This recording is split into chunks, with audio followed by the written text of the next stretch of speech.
Hello and welcome to Newsbreak. I'm your host, Nick Steffens. The Demon Golf teams took home second place in the SEC, but first, today's top stories.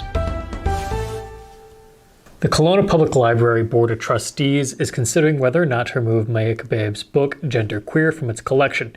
Critics claim that at least 6 illustrations of nudity or sex acts in the graphic novel-style memoir constitute pornography and that it is geared towards children. They also claim that the author's transition away from conventional gender identity may cause younger readers to do the same, something they say would contradict Christian values and cause mental health problems. And an increasingly vocal group of critics has submitted formal requests for reconsideration to the library and sent emails demanding that the book be taken off the shelves. Supporters say that the book has an essential place in the library's collection, and they oppose efforts to ban it from the collection. The library board tentatively plans to make a decision on whether to remove the book at its next meeting on May 9th. That may hinge on whether decision makers adopt new policies to govern removal requests during the same meeting. While most board members say that they were not offended by Kabaib's work, they said their decision would be based on library policy rather than their personal opinions. That policy, however, focuses almost exclusively on how to go about adding new materials, not how to consider their removal. The Southeast Iowa Symphony Orchestra held their final show in the Iowa Wesleyan University Chapel, despite the university's closing at the end of May. The Southeast Iowa Symphony Orchestra music director and conductor Robert McConnell said the last concert under the auspices of Iowa Wesleyan University was a sweet event for the orchestra. He hoped that the chapel would continue as a community center of some kind, though nothing is known yet. During the performance, McConnell took the opportunity to educate the audience about the music they played, showing specific sections of music and explaining their significance before each piece. The symphony orchestra also encouraged attendees to read their program notes for further insight into the music and musicians. The symphony orchestra played several pieces, including one from Lily Boulanger, Johann Sebastian Bach, Cecile Forsyth, and Igor Stravinsky, highly controversial piece, Right to Spring. The concert ended with the audience standing in appreciation for the effort, beauty, and music they had just enjoyed thanks to the Southeast Iowa Symphony Orchestra. Washington High School is beginning a major renovation project with a groundbreaking ceremony held Wednesday to mark the occasion. The project will include extending the building's east wing to host grades 6th through 8th, expanding its gymnasium, renovating over 50,000 square feet, and building a 2-story addition for the district's middle school students. The $25 million bond that will finance the project was approved by voters in September 2021, and the construction phase is expected to last through 2024, followed by the renovation phase, which should be completed by 2025. New London's Clark Elementary School and Main Street Mount Pleasant are both hosting events on May 5th.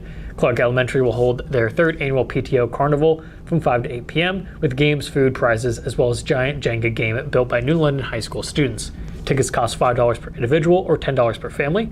Proceeds will benefit the New London PTO. Meanwhile, Main Street Mount Pleasant will host a Cinco de Mayo block party from 5 to 7:30 with food and drink stations, karaoke, and photo stations at different locations downtown. Tickets for the after party, which includes prize giveaways, including a $3,500 gift certificate to your dream home furniture, can be purchased for $20 from Main Street Mount Pleasant's Facebook page. We're going to take a quick break, and when we come back, we'll take a look at the weather and sports.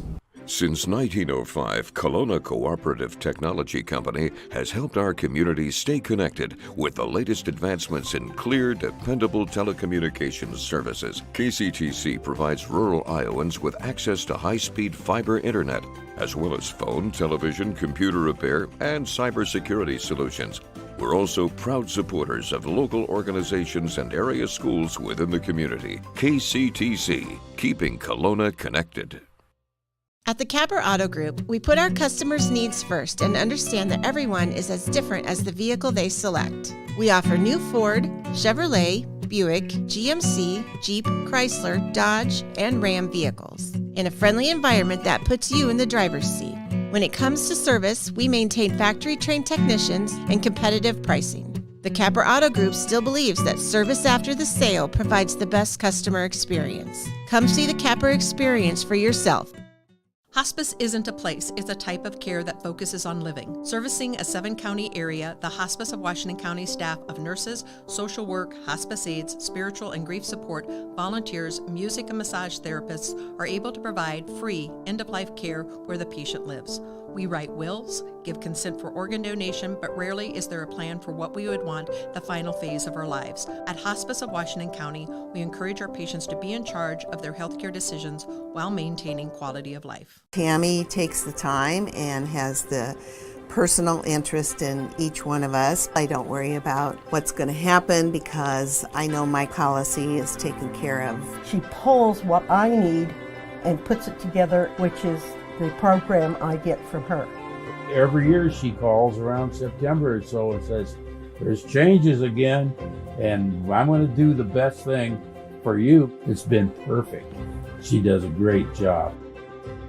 Welcome back to Newsbreak. I'm your host, Nick Steffens. We have your 5-day forecast coming up, but first, obituaries. Penelope Bryant of Fairfield passed away on April 24th at the age of 100. Benner Funeral Home is in charge of the arrangements. Robert L. Weber of Keota passed away on April 24th at the age of 85. Powell Funeral Home and Cremation Service is in charge of the arrangements. Bradley S. Westfall of Riverside passed away on April 24th at the age of 56. A funeral service will be held at 4 p.m. April 28th at the Copper Creek Ridge event venue. Snyder and Hollenbaugh Funeral and Cremation Services is in charge of the arrangements. Cora Jesse Davidson of Birmingham passed away on April 23rd at the age of 82. A funeral service will be held at 10:30 a.m. April 28th at Reese Funeral Home. That was obituaries. It is now time for your 5-day forecast. Today the weather has been great with mostly sunny skies and a high of 68. Tomorrow will be even warmer with a high of 72 and partly cloudy skies. Temperatures will start to fall on Saturday with a high of 63 and partly cloudy skies. On Sunday, the high will only be 55 and partly cloudy skies with high winds. Finally, on Monday, it'll be 53 and there will be partly cloudy skies and high winds again. We're going to take another quick break, and when we come back, we'll take a look at sports. Federation Bank is a locally owned bank providing award-winning customer service. We believe that we are more than just a federation of banks, but a federation of communities, serving Brighton, Richland, Wellman, and Washington, Iowa. Federation Bank's highly skilled staff is here to make sure you are able to accomplish your personal and professional goals, whatever they may be. Federation Bank, your family bank.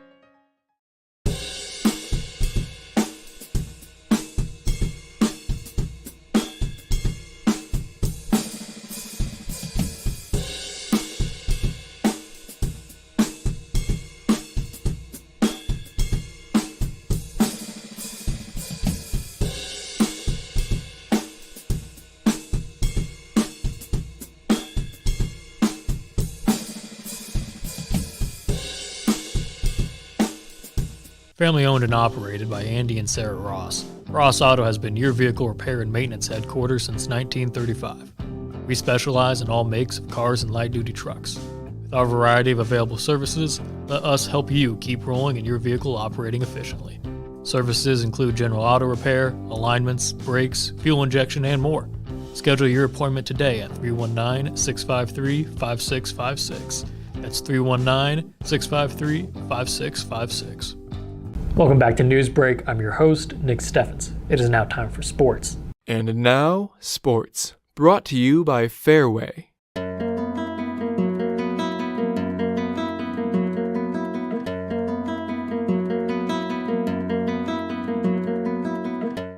The Union Area Southeast Conference boys golf teams were back on the course on Tuesday at the Oskaloosa Invite. As the season continues to dwindle down to Washington, Fairfield, and Mount Pleasant keep putting up some impressive scores. Washington has done a great deal of winning this season in the SEC. On Tuesday, the Demons just missed the top spot and had to settle for second with a team total of 306. Mount Pleasant followed with a score of 357 that gave the Panthers a 12th place finish in the competition. Much like the team totals, the Demons narrowly missed out on an individual medalist honor as Roman Roth finished as the meet's runner-up with a 71. Also for Washington, Roth finished fourth with a 73 after 18 holes. Drew Conrad finished the meet with a 76, good enough for ninth. Luke Beanblossom and Teague Meyer both carded 86s. Isaac Vetter shot a 92. For Mount Pleasant, Nick Matheny kept pace with an 82 overall. Reese Kaufman finished with an 84. Nate Disming ended with an 86. Isaac Zillman shot a 105. Ben Meter carded a 111. Grant Willem had 121. In the area boys' next meet, Mount Pleasant will head over to Moravia for the Moravia Invite. Washington will return on Monday, May 1st with its own Washington meet at Blue Top. The Washington girls golf team traveled to Solon on Tuesday to compete in the Spartans Lady Spartan Invite. The Demons had a great showing that ended with them tying for first with the host Spartans at 341, but after a card back with each of the team's 5 golfers, Solon was awarded the top spot. Individually, McKenna Conrad picked up the meet victory. Conrad earned medalist honors after finishing with a 79 after 18 holes of golf. Kaylin Long followed Conrad with an 82. That was good enough to put Long in 4th. Adeline Long finished 8th overall with an 88. Haley Mitchell shot a 92. Macy Williams carded a 94, and Mallory Johnson posted a 98. Demon girls golf will be off until Monday, May 1st, as they will play host to both Lisbon and Oskaloosa in their own tournament at Blue Top Ridge Golf Course in Riverside. That is the news for Southeast Iowa. I've been your host, Nick Steffens. This has been your